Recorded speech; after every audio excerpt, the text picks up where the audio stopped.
आमदार सतेज पाटील यांनी पश्चिम महाराष्ट्रात विशेषतः कोल्हापूर आणि सांगलीमध्ये अंमली पदार्थांच्या तस्करीमध्ये वाढ झाल्याबाबतचा प्रश्न उपस्थित केला।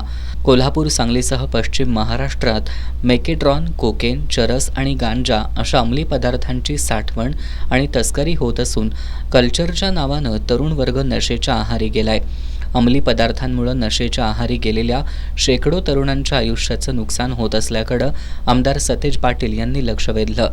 सांगली जिल्ह्यातील विटा शहराजवळ असलेल्या कारवे औद्योगिक वसाहतीत मेकेट्रॉन एमडी ड्रग्ज तयार करणाऱ्या कारखान्यावर गेल्या 27 जानेवारीला गुन्हे अन्वेषण पथकानं छापा टाकून 29 कोटी रुपयांचे अंमली पदार्थ जप्त केले आहेत।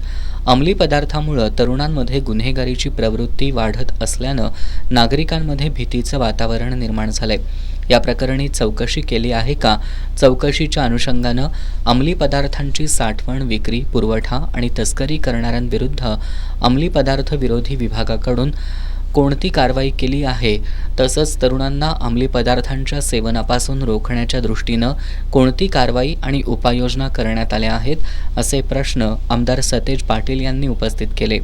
यावर उत्तर देताना मुख्यमंत्री देवेंद्र फडणवीस यांनी अंमली पदार्थांची तस्करी करणाऱ्यांविरुद्ध NDPS कायदा 1985 अन्वये कारवाई करण्यात येत असल्याचं सांगितलं। कोल्हापूर, सांगलीसह पश्चिम महाराष्ट्रात अंमली पदार्थ विरोधी कक्ष, स्थानिक पोलीस ठाणे आणि गुन्हे प्रकटीकरण शाखा यांच्यामार्फत अंमली पदार्थ जवळ बाळगणाऱ्यांविरुद्ध कारवाई करण्यात येत आहे। राज्यात 2024 मध्ये अंमली पदार्थ कायद्याअंतर्गत सेवनार्थींच्या विरुद्ध 15,873 गुन्हे दाखल करण्यात आले असून 14,230 आरोपींना अटक करण्यात आली आहे।